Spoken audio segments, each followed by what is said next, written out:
The Supreme Court rules in favor of religious bakers, Democrats struggle for the House majority, and Bernie Sanders makes the stupidest statements about Disney ever. I'm Ben Shapiro. This is The Ben Shapiro Show.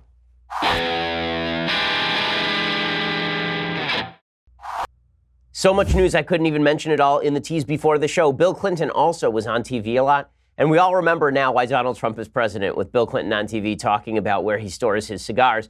We have a lot to get to today. Before we get to any of that, I have a few announcements. So, first of all, we've decided to honor Father's Day this year with a special live stream. So on Tuesday, June 12th at 7 p.m. Eastern, Daily Wire God King Jeremy Boring is going to host a roundtable discussion with me and Andrew Klavan and Michael Knowles as well. And we are going to sit around and chat about all of the things. We'll discuss what fatherhood means and why fathers matter and how fatherhood will stand up against an increasingly anti-male culture. And subscribers will be able to write in live questions for us to answer on the air. So you should subscribe now so you can write those live questions, and then we'll care about what you have to say. Again, that's Tuesday, June 12th, 7 p.m. Eastern, 4 p.m. Pacific. And you can find our live stream on Facebook and YouTube to watch, so don't miss it. Also, more good news for podcast listeners. Ben Shapiro Show, along with our other Daily Wire podcast, is now available on Amazon Alexa and the Google Home device. So now your home could be filled with the rich, supple tones of my voice with the simple voice command. But first, you have to activate the show. So with Alexa, you have to enable the skill. It's like adding an app. You say, Alexa, enable the Ben Shapiro Show skill. And then you can tell her to play or open Alexa, play the Ben Shapiro Show.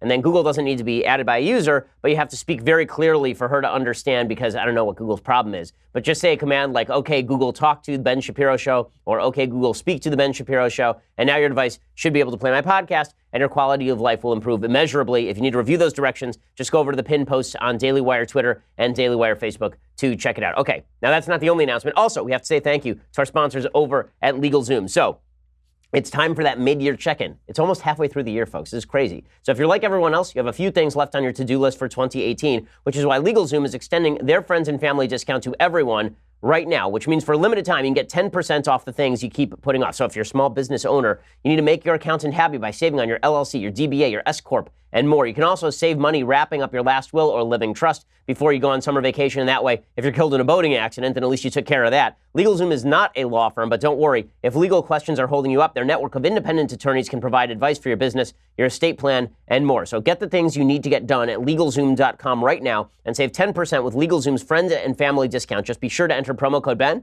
and get that friends and family discount in the referral box at checkout. This offer is only available for a limited time. Go over to LegalZoom.com right now. I've been using LegalZoom for years. And now, again, they have this entire new service where if you have legal questions, you can go to a network of independent attorneys who can give you advice for your business, estate plan, etc. Use promo code Ben at LegalZoom.com and you get 10% off. LegalZoom, where life meets legal. Check out LegalZoom.com and use that promo code Ben. All right, so just breaking before today's show, the big news was that the Supreme Court has ruled in the Masterpiece Cake Shop case. So if you don't remember the Masterpiece Cake Shop case, this is a case where a guy owned a bakery, and this gay couple came in 2012, and they wanted a cake for their same-sex wedding, and he said, no, I'm a religious baker, so no. And he'd be happy to sell them a cake.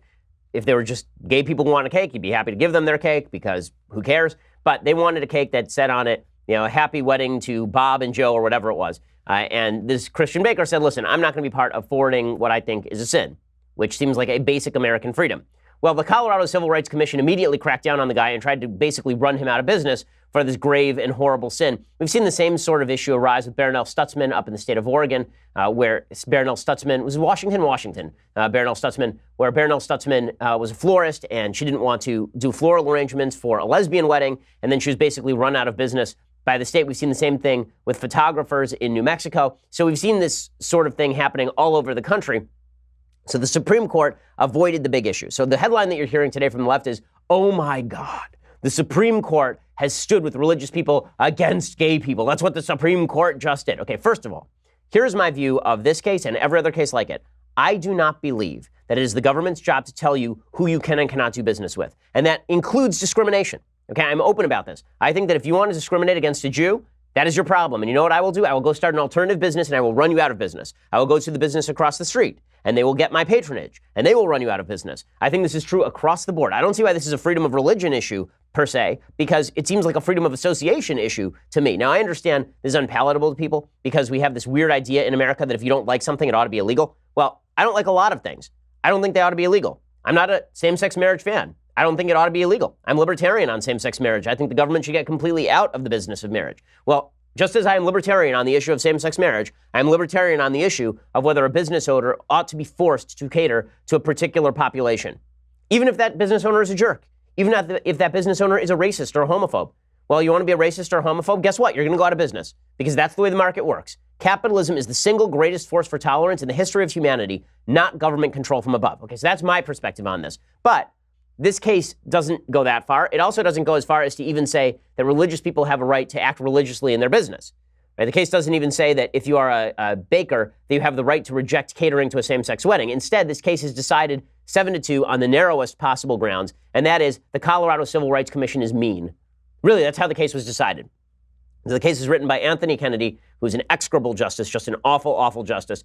He has never seen a copy of the Constitution, apparently, and so he just sort of wanders around in his bathrobe, and depending on whether he had his Metamucil-led bowel movement that morning, he decides how to rule. So here was his ruling today, delivering the opinion of the court. And this is a nonsensical ruling. It's a nonsensical ruling because it doesn't get to any key issue. It's good for the particular baker in this case, but it does not establish a broad principle that religious people can actually act religiously in their businesses, which you would assume would be protected by freedom of religion.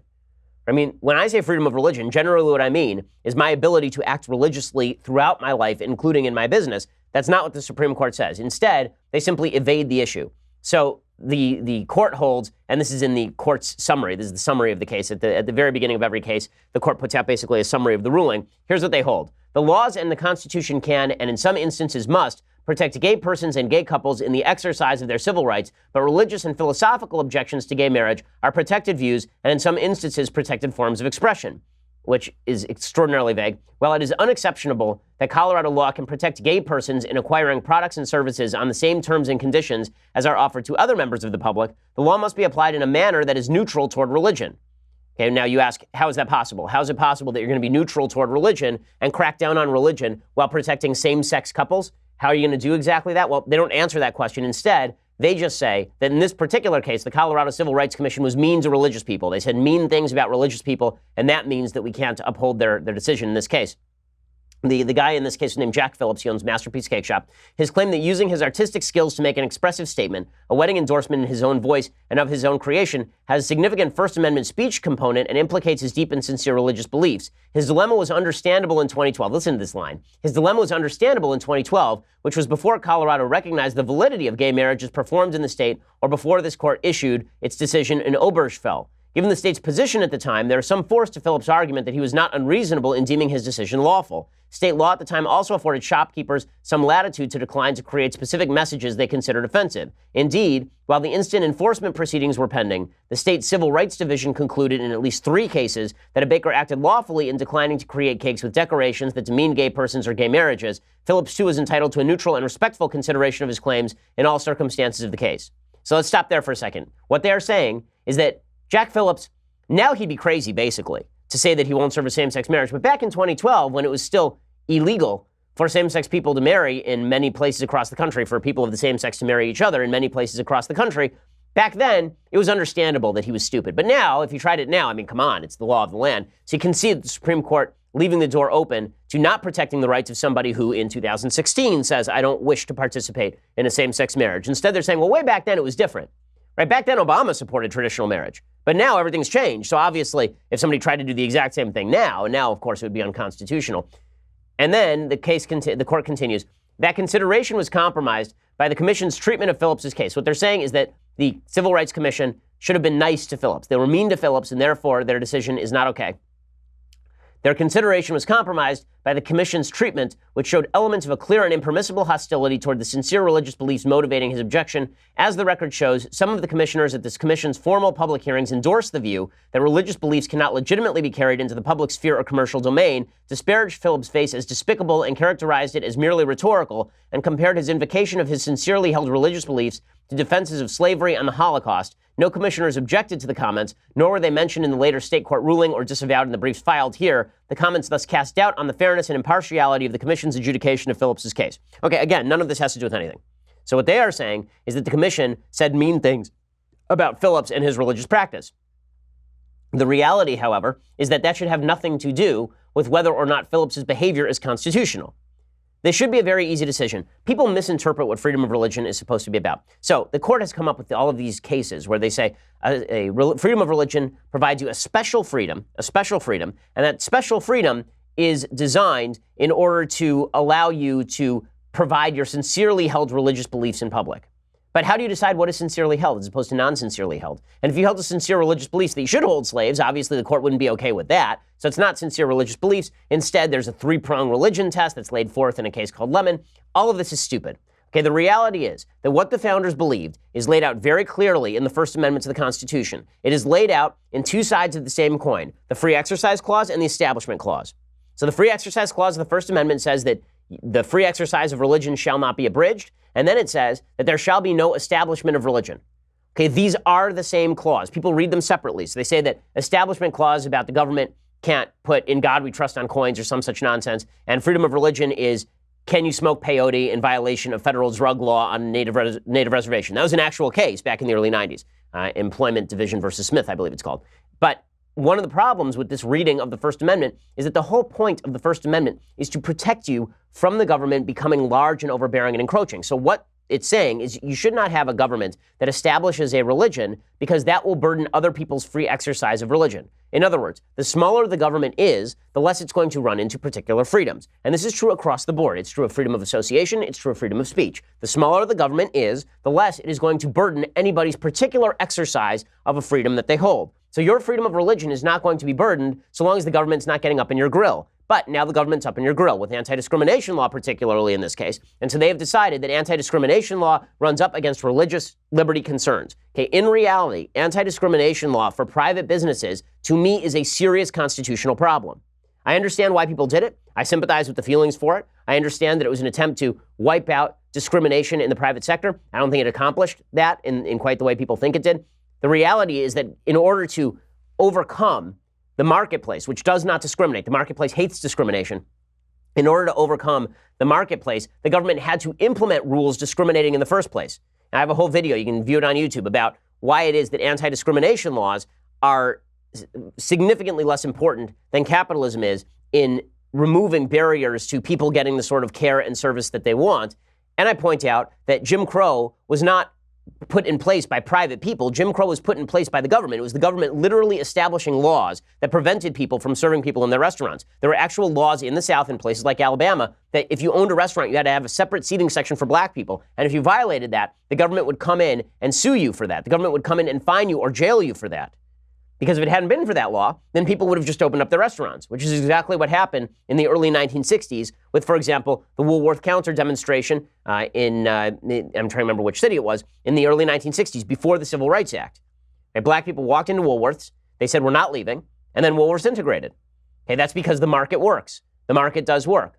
Okay, the reason that I keep saying the market works is because the market doesn't make impositions on anybody, the government does. Okay, in just a second, I'm going to continue with the analysis of this new case, which, again, everybody is overreading, and actually, I don't think bodes all that well for religious freedom in the United States. But first, I want to say thanks to our sponsors over at Blue Apron. So, Blue Apron, as you know, is the best home delivery kit that you can get when it comes to cooking meals. They're teaming up now with best-selling cookbook author Chrissy Teigen, and they're bringing you some of her favorite recipes to make at home. So get ready for 6 weeks of awesome, flavorful cooking. Again, what they do is they send you all the ingredients, they send you all of the recipes, and then you're at home with your kids and you make the meal. It's great. I love cooking with my two kids. You will love doing it too. And they make it super easy with Chrissy Teigen's menu this week, I guess. And they have garlic and soy glazed shrimp with charred broccoli and hot green pepper sauce, sesame chicken noodles with bok choy. And again, you don't have to set foot in the grocery. They have convenience and variety. They deliver fresh, pre-portioned ingredients and step-by-step recipes directly to your door. Everything can be cooked in under 45 minutes, and the menu changes every week depending on what's in season.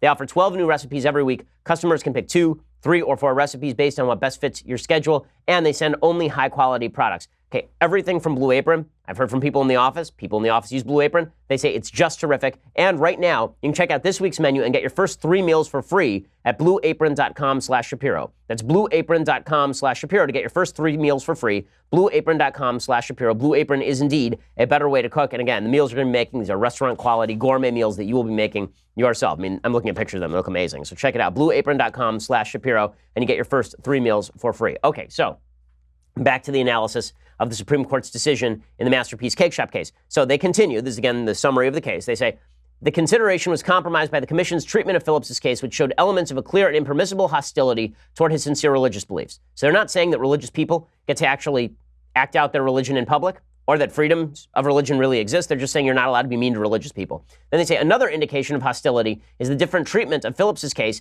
and the cases of other bakers with objections to anti-gay messages who prevailed before the commission. The commission ruled against Phillips in part on the theory that any message not on the requested cake would be attributed to the customer, not to the baker.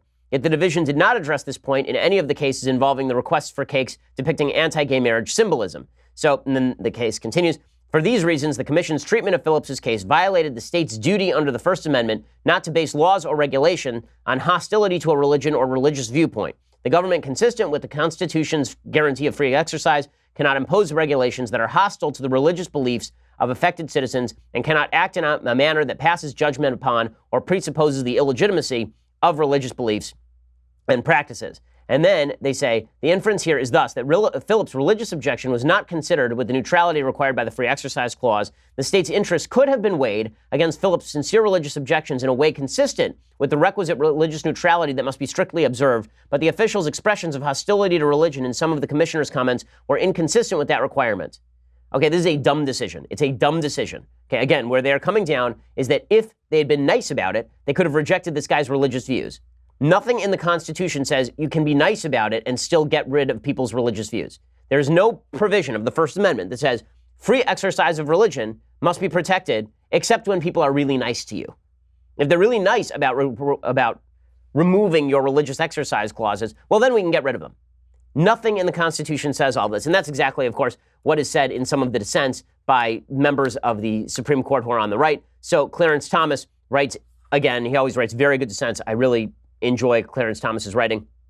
He says, I agree that the Colorado Civil Rights Commission violated Jack Phillips' right to freely exercise his religion, as Justice Gorsuch, who also wrote a dissent, explains, or concurrence rather. The commission treated Phillips' case differently from a similar case involving 3 other bakers. While Phillips rightly prevails on his free exercise claim, I write separately to address his free speech claim. The court does not address this claim because it has some uncertainties about the record. And then he concludes that even after describing his conduct this way, the Court of Appeals concluded Phillips' conduct was not expressive and was not protected speech, a reason that an outside observer would think Phillips was merely complying with Colorado's public accommodations law, not expressing a message. This reasoning flouts bedrock principles of our free speech jurisprudence and would justify virtually any law that compels individuals to speak. It should not pass without comment. So in just a second, I'm going to go through Clarence Thomas's entire opinion, continue going through his entire opinion. So here's what he says. He says, the First Amendment, applicable to the states through the 14th Amendment, prohibits state laws that abridge the freedom of speech. When interpreting this command, the court has distinguished between regulations of speech and regulations of conduct. The latter generally do not abridge the freedom of speech, even if they impose incidental burdens on expression.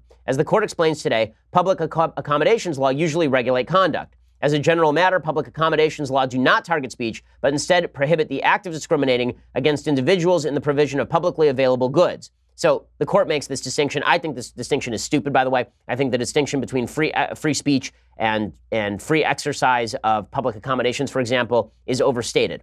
So in other words, I think it is an aspect of, if it's an aspect of speech to burn a flag, I don't see why it's not an aspect of speech to say, I don't want to care for this person in my establishment. It may be speech you don't like. It may be speech that's gross. It may be speech I don't like. But I fail to see how the First Amendment doesn't protect that freedom of association or that freedom of speech. In any case, Thomas does respect that distinction. He says, although public accommodations laws generally regulate conduct, particular applications of them can burden protected speech. When a public accommodations law has the effect of declaring speech itself to be a public accommodation, the First Amendment applies with full force. And then he goes on to describe all of the ways that this is a burden on free speech for this Masterpiece Cake Shop owner. He says the conduct that the Colorado Court of Appeals ascribed to Phillips, creating and designing custom wedding cakes, is expressive. Phillips considers himself an artist. The logo for Masterpiece Cake Shop is an artist's paint palette with a paintbrush and a baker's whisk. Behind the counter, Phillips has a picture that depicts him as an artist painting on a canvas. Phillips takes exceptional care with each cake that he creates, sketching the design out on paper, choosing the color scheme, creating the frosting and decorations, baking and sculpting the cake, decorating it, delivering it to the wedding. Here's why I think that Thomas's dissent here, or concurrence, is actually not wide enough. The same can be said of any hotelier. So you own a bed and breakfast. People who own bed and breakfast are very careful about how they make their bed and breakfast, right? They're very careful about how they do the decor. They're very careful about the kind of accommodations they provide. They're very careful about the kind of food that they cook. To separate artistry from business seems to me a little bit of a false distinction that people are making when it comes to First Amendment issues.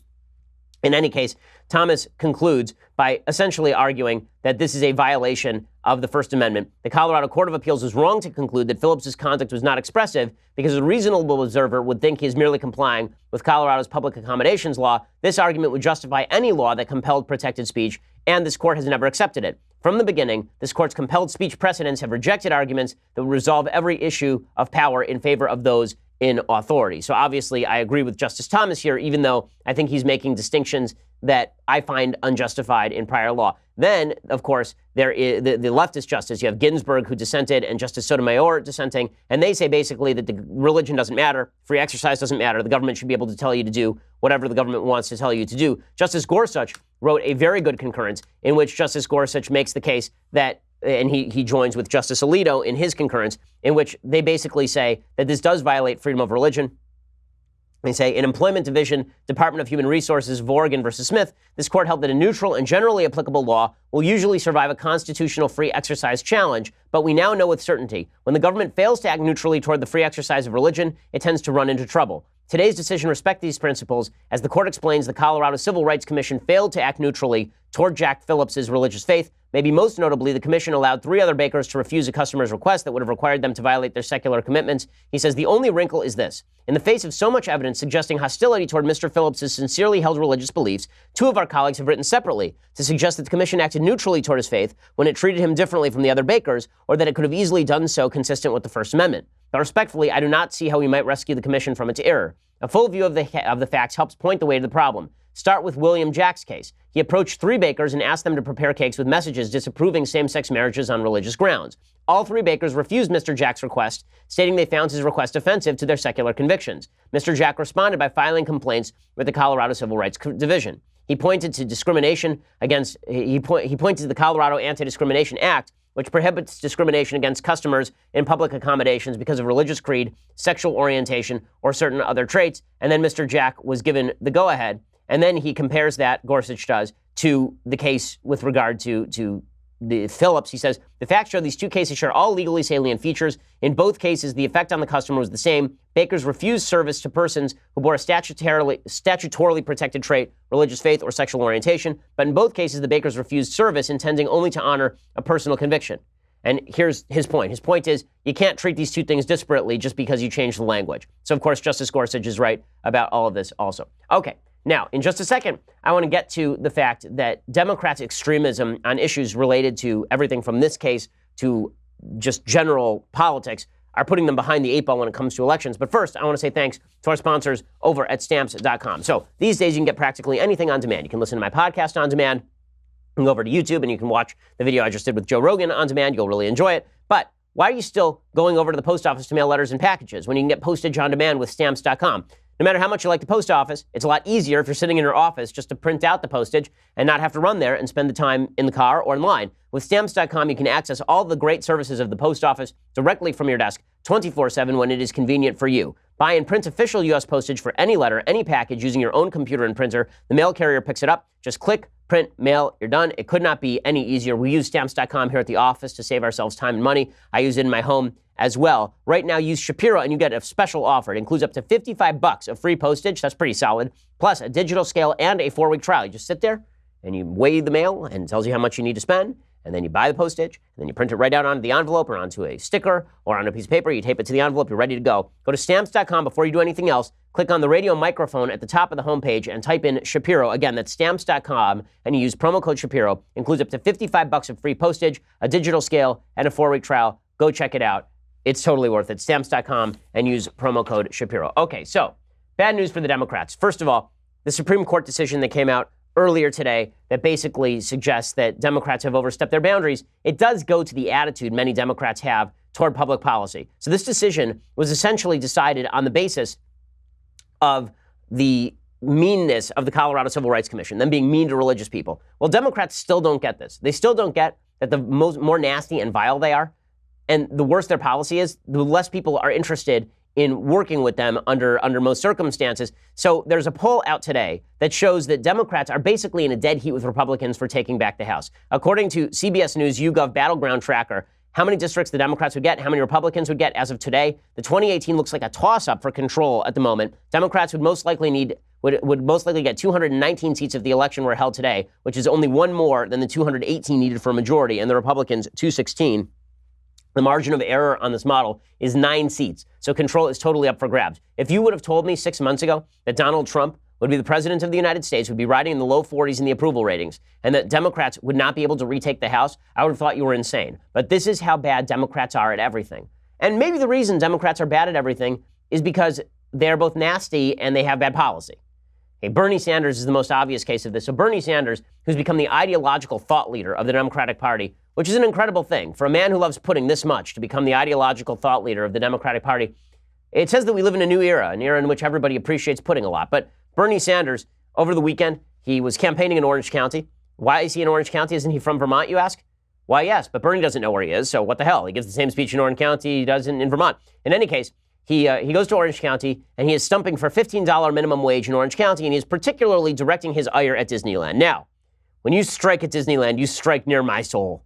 Okay, Disneyland is a wonderful place. How dare you, sir? Disneyland is one of the best-run places in all of America. They have 30,000 employees. They're the single largest employer in Orange County. Disneyland, also, it's hilarious. No matter how much social justice warrioring you do, you're not immune from the evils and the anger of Bernie Sanders. So Disneyland is a very left place, right? Disneyland has their gay pride days, and they have everything over at Disneyland that fosters the sort of left-leaning politics of Disney as a company.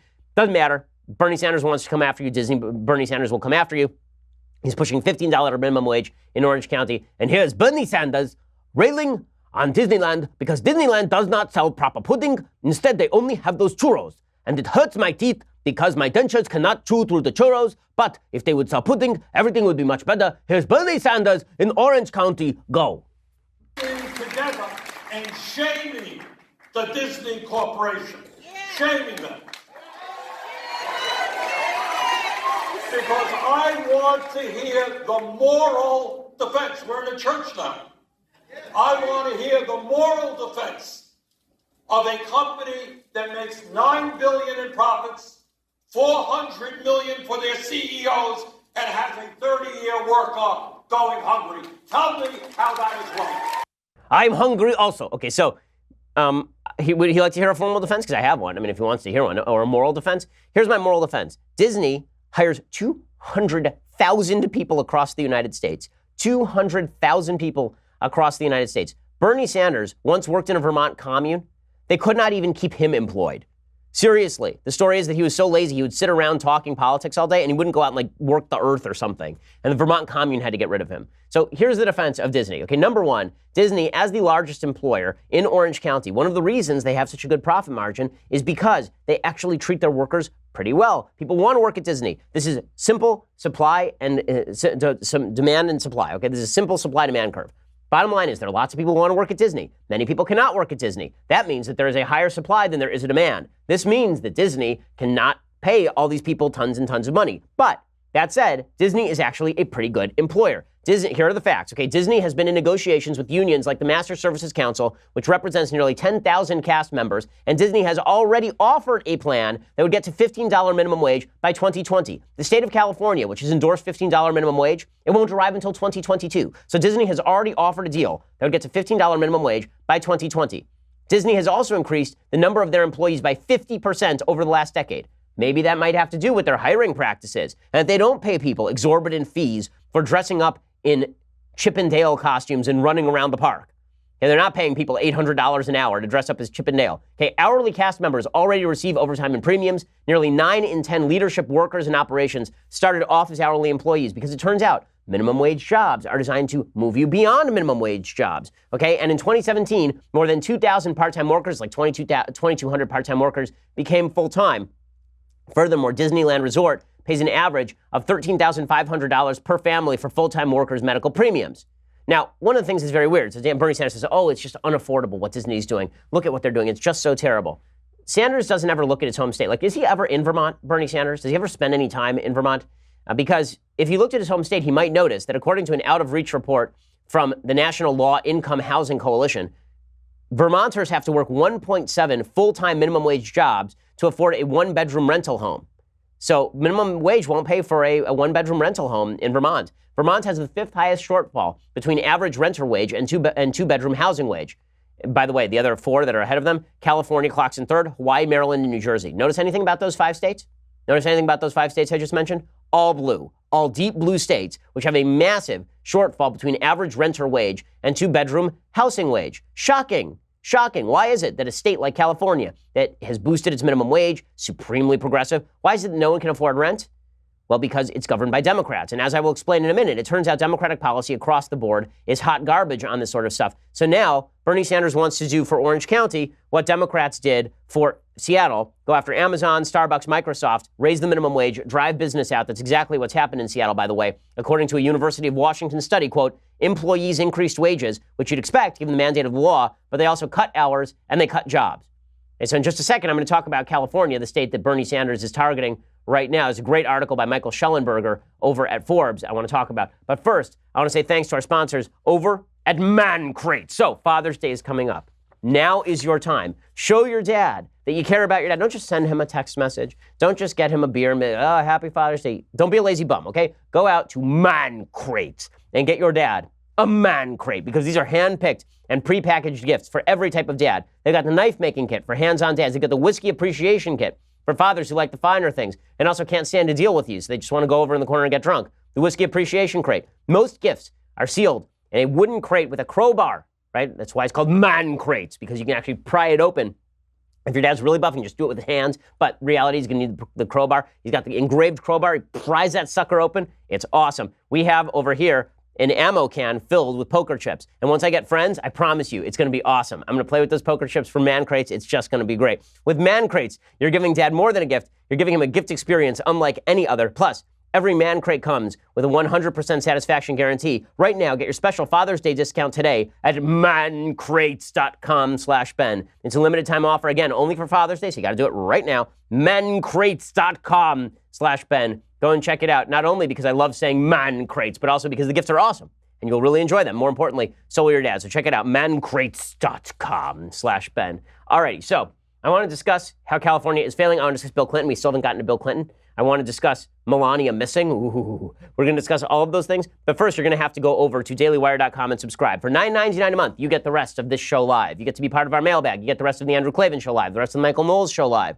Also, when you subscribe, it means that you are automatically alerted to our interviews, like the one we did with Joe Rogan. So check that out as well. If you want to get the annual subscription, you get this. The very greatest in all beverage vessels. Look at this. The leftist here is hot or cold tumbler. You can look, the power is just infused into me. All I do is pick it up, and boom, my energy level's twice as high. So if you're playing it on twice speed, after this, you have to reduce it to 1.5 or 1 speed. Just the way it works. Okay, so check it out. $99 a year. You get this, the leftist here is hot or cold tumbler. And please go over and subscribe, again, over at Google Play, Stitcher, Apple, iTunes, whatever app you're using. Subscribe, and please leave us a review. We always appreciate it. We are the largest, fastest-growing conservative podcast in the nation.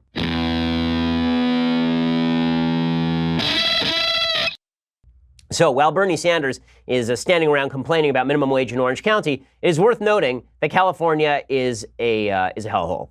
Okay, and I say that advisedly. I've lived my entire life in California. It is headed precisely the wrong direction. So there's a great piece by Michael Schellenberger over at Forbes.com talking about what has happened here. So what he basically suggests is that it's a real-life Elysium. He says, homeless encampments of hundreds of people have cropped up around the state in the last 2 years. Occasionally, they are ravaged by hepatitis A, which killed 20 people last year. In Silicon Valley, 132 people died on the street in 2016, up from 85 in 2015. In San Diego, 117 people died on the streets, up from 56. And in last year, San Diego city workers nearly killed a homeless person after accidentally throwing her and the tent she was sleeping in into the back of a garbage truck. So well done, everybody in California. Meanwhile, you can buy a really expensive house in California. I know, I have one. It is true that workers in California earn 11% more than counterparts nationally, but that's not enough to make up for mortgage payments and rents that are 44% and 37% higher, respectively, than the national average. 56% of Californians could afford a middle-class home in 2012. In the third quarter of 2017, just 28% could. Okay, this is the way that people escape poverty, is by buying a home in the United States, largely.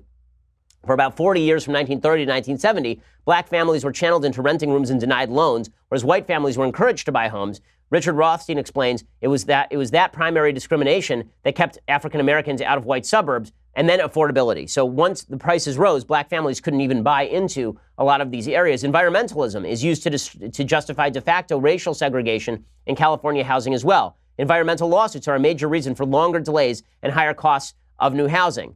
Last September, Governor Jerry Brown signed housing legislation that will raise $250 million per year to subsidize housing, but that's just enough to subsidize about a little under 2,000 units annually at a time when 100 to 200,000 annual units are needed. So it's all of this left policy. All these people who are saying that California is too progressive, that it's too right-wing, and that's why you have problems like Orange County. No, it's that California is too progressive, and that's why you have problems like the problems in Orange County. It's just foolishness all the way through. And it's no shock. Progressive policy everywhere when taken to its extreme fails. California is no exception to all of this. This is why you're seeing a massive drain in Venezuela. It's funny. I was walking through New York last week. As you saw, we talked about last week, I met with Nikki Haley. So I was walking down Embassy Road there, and I walked past the Venezuelan embassy. And I said to Daily Wire God King Jeremy Boring, I said to him, inside that building is the luckiest person in Venezuela. Because that person is not in Venezuela. That person is in New York, right? Eating good food and not dog. Okay, there's a reason that all of these socialist countries are failing. It's a reason that California is failing as well. Okay, so meanwhile, let's talk a little bit about Bill Clinton. So Bill Clinton is back in the news. For all people on the left who can't understand why so many people on the right don't care about the moral silliness and moral evils of President Trump, let's travel back just 20 short years, to when Bill Clinton was president of the United States and stooping his interns with cigars. Let's just recall that. And then let's recall that Bill Clinton's wife ran for election in 2016, and that Bill Clinton would have been the first lady of the United States if Hillary Clinton had won. Okay, maybe you can start to imagine why it is that maybe our standards have dropped off a little bit for president of the United States. So Bill Clinton is back on the press trail. That's because he's now co-written a book with James Patterson, meaning neither one of them wrote it, but they both stuck their name on it. And Bill Clinton was talking about the presidency, and it got real awkward because he was asked specifically about Monica Lewinsky and crying about Monica Lewinsky. This is and apologizing to Monica Lewinsky. This is clip 16. Did you ever apologize to her? No, yes, and nobody believes that I got out of that for free. I left the White House $16 million in debt. But you typically have ignored gaping facts in describing this, and I bet you don't even know them. Okay, so he's dead. He's going with the dead broke line. So he's gone with the dead broke. And then he was asked specifically about apologizing to Monica Lewinsky.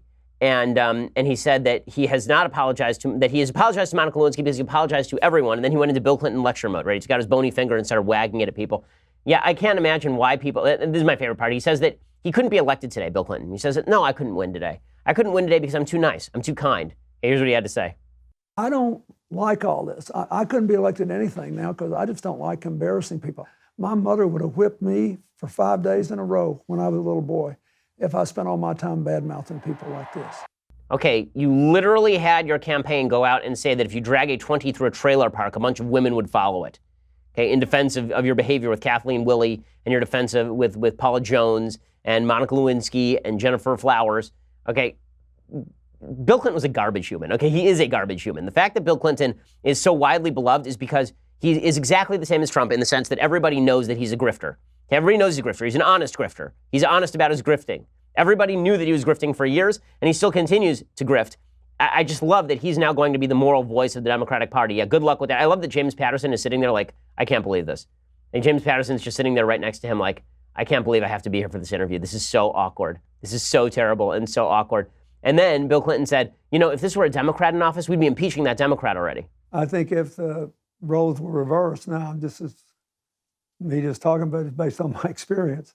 If there were a Democratic president and these facts were present, most people I know in Washington believe impeachment hearings would have begun already. Okay, that's probably true because Republicans run the Congress. But if Democrats ran the Congress, impeachment hearings would not have begun already because Democrats voted not to impeach President Clinton, who openly lied. He perjured himself. And he lied to the American people. And nobody seemed to care. So if you're wondering, look, there's a big gap. I've talked about this before. There's a big gap between Republicans over the age of 60 and Republicans under the age of 40. Republicans under the age of 40, when they look at President Trump, they see a guy who fibs a lot, who's dishonest, who has behaved egregiously in his personal life, and they don't like any of that.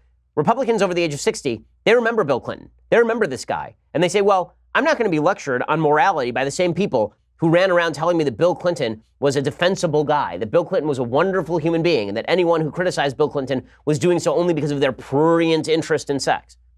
This is a real gap in knowledge base between people who are under 40 and people who are over 60 in the Republican Party. I'm not saying people who are under 40 are wrong about President Trump. I am saying that when Democrats say, why are Republicans so much in Trump's camp? It's because they're not going to take lectures seriously from people who pretend that JFK and Bill Clinton were standard bearers for morality and values and virtue, because that's just silly. It's just silly. Okay, now, speaking of President Trump, we do have to get to President Trump's comments over the weekend. So President Trump went on Twitter, as he is so apt to do, and he decided that it would be worthwhile tweeting a bunch of things about the Russia investigation. By the way, it is never worthwhile tweeting a bunch of things about the Russia investigation.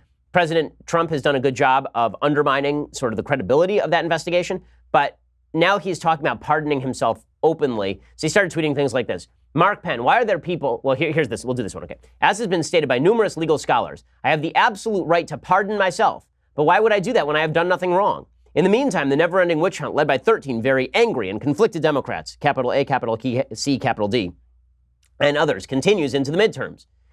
So the reason that he's bringing up pardoning himself is because Rudy Giuliani brought up the idea of Trump pardoning himself. Here's what he had to say. He's not, but he probably does. I mean, he has no intention of pardoning himself, but he probably does. It doesn't say he can't. I mean, that's another really interesting constitutional argument. Can the president pardon himself? I think it's an open question? I used to run the pardon attorney. It would be an open question. I think it would probably get answered by, gosh, that's what the Constitution says, and if you want to change it, change it. But, yeah. Okay, so the assumption of the Constitution is probably the president could pardon himself, but he'd get impeached. If the president committed a crime worthy of pardoning himself, he would probably be impeached. But in any case, bringing this sort of thing up is not particularly helpful. When you're trying not to look guilty, it's probably not good to even be discussing this. Like Giuliani's answer should have been, when asked, could the president pardon himself? His actual answer should have been, why are you even asking me this? He's not guilty of anything. So why would he possibly want to pardon himself, right? That's the proper answer. Instead, you have both Giuliani and the president talking about pardoning himself. It's just bad politics. And then apparently Giuliani told HuffPost on Sunday, quote, in no case can he be subpoenaed or indicted, the president of the United States. I don't know how you can indict while he's in office, no matter what it is. So in any case, so the president is apparently above the law. He says, if he shot James Comey, he'd be impeached the next day. Impeach him, and then you can do whatever you want to him.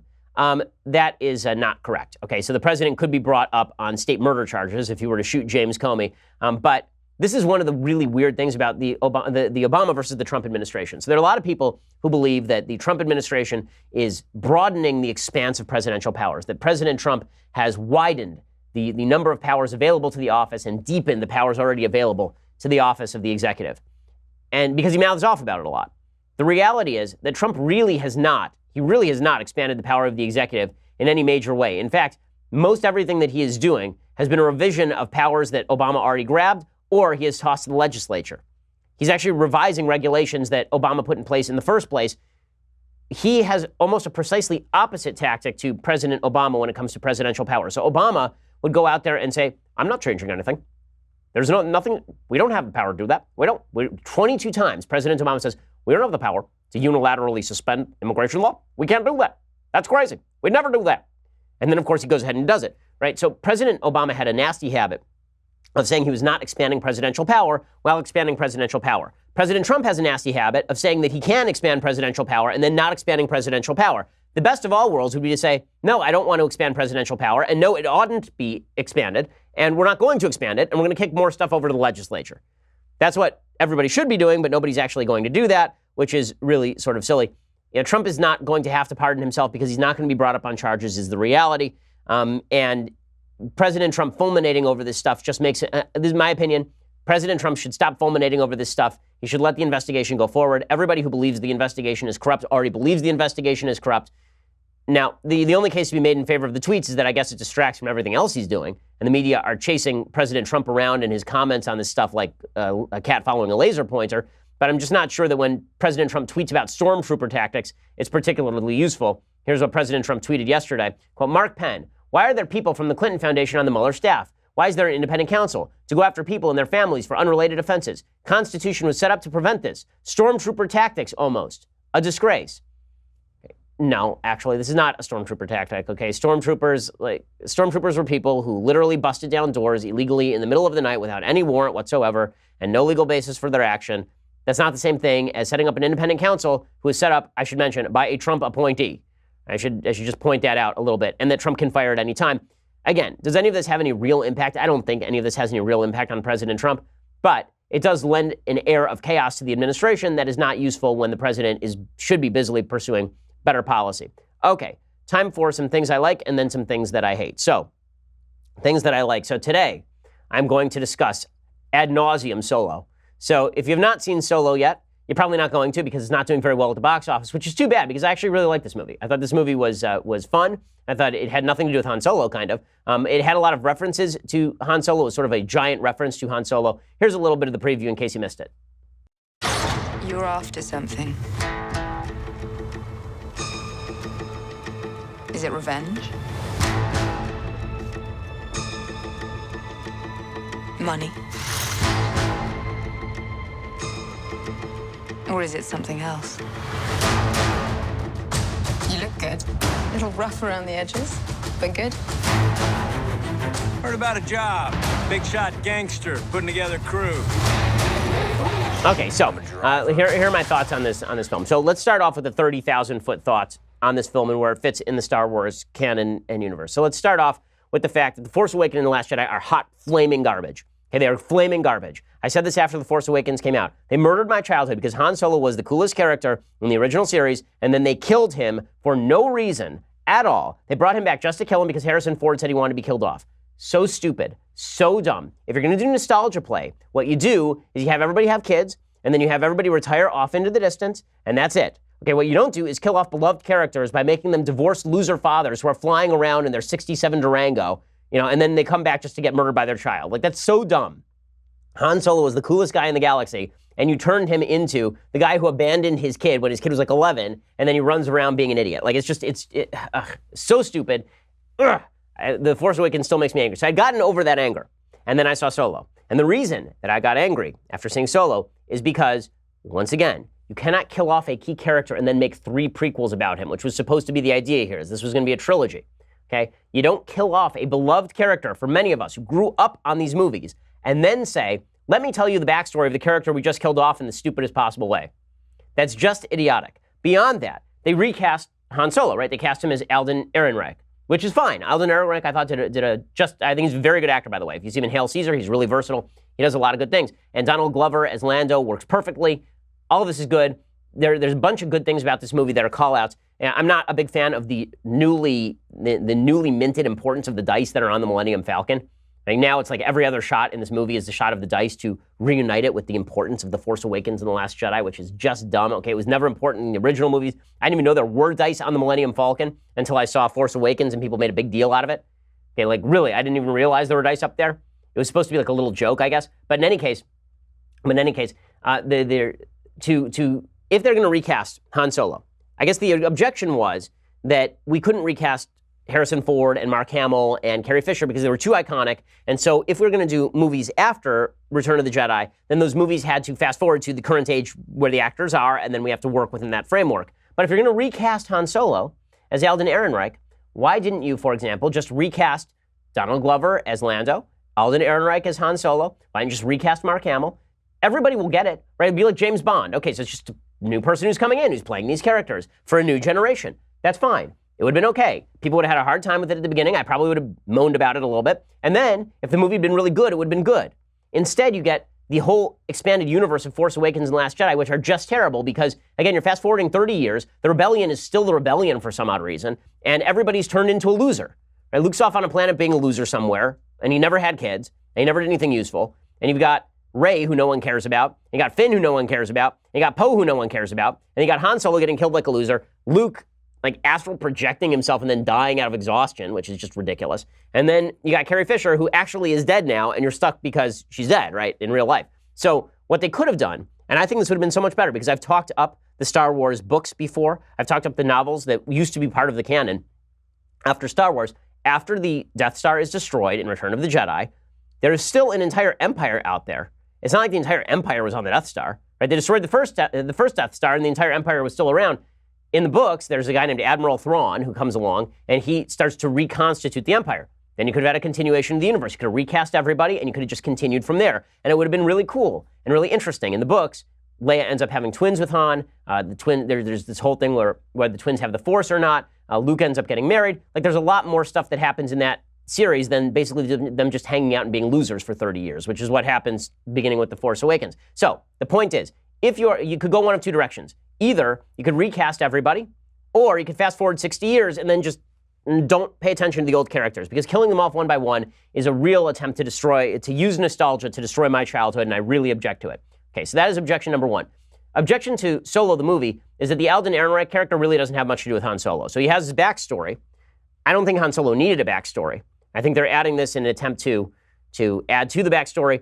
The problem with Han Solo's character in this film is that I think what they're trying to do, and maybe they were going to get there with the trilogy, that may never happen now, they're trying to show how an optimistic, sprightly young lad, kind of a Luke Skywalker figure, ends up like Han Solo. So it's not that Han is naturally cynical. It's that Han used to be really idealistic and all this sort of stuff, and then Han became cynical. But this movie doesn't show how he becomes cynical. This movie just has him still being idealistic. Like, he and Luke Skywalker are much more similar than the Alden Ehrenreich Han Solo and the Han Solo that we've come to know and love. Lando is played exactly right. Like, Donald Glover gets that on the nose. The script writing for Han is a little flawed. There are some things about the movie that I love. I mean, the way that they have Han and Chewie meet is really great. Like, that really works, and it's really funny, and it's really good. I think Woody Harrelson does a good job in the film. There's a whole weird kind of SJW side plot with robot rights that I'm not sure if they were supposed to be playing for laughs or whether they were supposed to be playing it seriously. But I don't really have a problem with the movie. In fact, one of the things I liked about the movie is that finally they actually cast a human being as the bad guy, right? Paul Bettany plays the bad guy, and he's actually a human. He's not like a weird-looking creeper. So that's kind of, he's like just a human-looking creeper. So that's kind of good. Emilia Clarke can't act her way out of a paper bag, which is unfortunate, but if you've ever watched Game of Thrones, you know this, which is one of the reasons that Daenerys Targaryen can never end up on the throne at the end of Game of Thrones. If she does, it's a complete disappointment. But in any case, what they really needed to do at the end of this movie, so spoiler alerts now. I really haven't spoiled a lot yet. Spoiler alert now. Okay, what they should have done at the end of the movie is they should have had the rebellion, right? The people who are working with the rebellion accidentally kill Han Solo's love interest, and then you could see why he is so cynical about the rebellion and also why he is cynical about love, right? That would have done it. But maybe that's their plan in future movies, but I'm not sure they're going to do future movies because this movie is going to lose hand over fist at the box office. It's only going to end up clearing about $400 million, which sounds like $500 million maybe with foreign returns. That means that it doesn't break even because they spent several $100 million on the making of the film, on the marketing of the film. It's hard to see where they go from here. Kathleen Kennedy has done a terrible job steering the Star Wars universe. Rogue One was a very good movie. Solo's a pretty good movie. And the fact that they did what they did with Force Awakens and Last Jedi is impossible to get over. It's impossible because now you either have to make a nostalgia play for characters you killed off in the worst possible way, or you have to make spin-offs about characters you don't care about, like Poe Dameron and Finn Ray. Like, what they really should have done, what they should have done is they should have, instead of relaunching, if they're going to do it Marvel style, instead of relaunching with Force Awakens and Last Jedi, they should have relaunched with Rogue One and Solo, and then they should have moved forward from after Return of the Jedi, or fast-forwarded 60 years when everybody's already presumed dead, basically, and then moved on into the new Star Wars universe. Instead, they decided to capitalize on the nostalgia. It was a short-sighted play, and it has some really negative ramifications for this movie, which I think is quite good. I think that, I've been kind of arguing whether this is better than Revenge of the Sith. I think it's better than Revenge of the Sith on second thought. So my current Star Wars rankings are in order: Empire Strikes Back, Episode 4, Rogue One, Return of the Jedi, Solo, Revenge of the Sith. Everything else is hot garbage. Those are the official Star Wars rankings here on the Ben Shapiro Show, and anyone who disagrees will be summarily fired. All right, time for a couple of things that I hate. Alrighty, so Melania, she's not missing. So a lot of people are making this argument, like, how crazy are people right now? So you remember during the last election cycle when people said maybe Hillary has some health problems, and everybody was like, no, you can't say Hillary has health problems. She's the healthiest woman who ever lived, Hillary Clinton. That woman could compete in a triathlon tomorrow with one arm disconnected from her body. She can do one-armed pull-ups, Hillary Clinton. That woman can jump tall buildings in a single bound. She's faster than a speeding bullet. And then she fell down in the middle of a 9/11 memorial, and she had to be dragged into a van. You remember they threw her into a van like a sack of potatoes and drove away with her? Do you remember this? Okay, so everybody was considered a conspiratorial person who was worried about her health. Okay, now you have mainstream media figures who are legitimately wondering, where could Melania Trump be? Why? Because she had a kidney surgery 3 weeks ago and she hasn't been seen publicly. Maybe, guys, it's because she had a kidney surgery 3 weeks ago. Maybe it's that. So the going theory was that Donald Trump like punched Melania in the face and she didn't want to appear while she had a black eye or some such nonsense. Okay, this is the stupidest thing in the world. It's so dumb. Okay, first of all, I'm not convinced that Donald Trump and Melania ever see each other. Second of all, like, what do you have to go on here except for Donald Trump is bad? So people were tweeting out like, I wouldn't have even had to think about this except that Donald Trump is president. Really? Okay, so maybe Melania was abducted by aliens. You wouldn't have even had to think about that. But now Donald Trump is president, so anything's possible. Ooh. So Brian Stelter did an entire segment on this on CNN. Reliable sources did a segment on where is Melania Trump. It's like, where's Waldo? Except for Slovenian fashion models.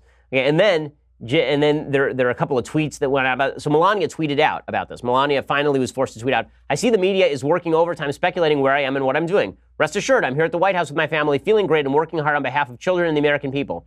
This, of course, led everybody on the left to say it was faked. It's like the moon landing. She's actually dead somewhere in the basement. She's actually, they're wheeling around like Weekend at Bernie's. It was actually Trump who went in and hacked into her account and started tweeting from her account. And then Jim Carrey, who has completely lost whatever was left of his mind, tweeted out this bizarre picture. I don't know why Jim Carrey thinks that he's good at painting, but no. He tweeted out a picture of Melania Trump being like re-indoctrinated, Clockwork Orange style. It says, don't worry, folks, Melania is fine. They're probably just reminding her how to play well with others. I don't know what happened to Jim Carrey or whether it was always like this, but folks on the left, you don't get to claim that everybody on the right's a conspiracy theorist while you're claiming stuff like this. So that is a thing that I hate today. Okay, final thing I hate. We'll do a Federalist paper tomorrow because we're sort of out of time. But we'll do a final thing I hate. You know, people say we should trust the FBI. And I'm inclined to believe there are a lot of good FBI agents. And then I see videos like this and I think, wow, that's not great. So here's an FBI agent who is dancing at a party. You'll see him do a backflip, drop his gun, try to pick it up and shoot somebody. This is video of a man at a Denver nightclub cutting loose on the dance floor. But something else is loose too. As he flips, his handgun flies out of its holster to the floor, then accidentally going off as he picks it up.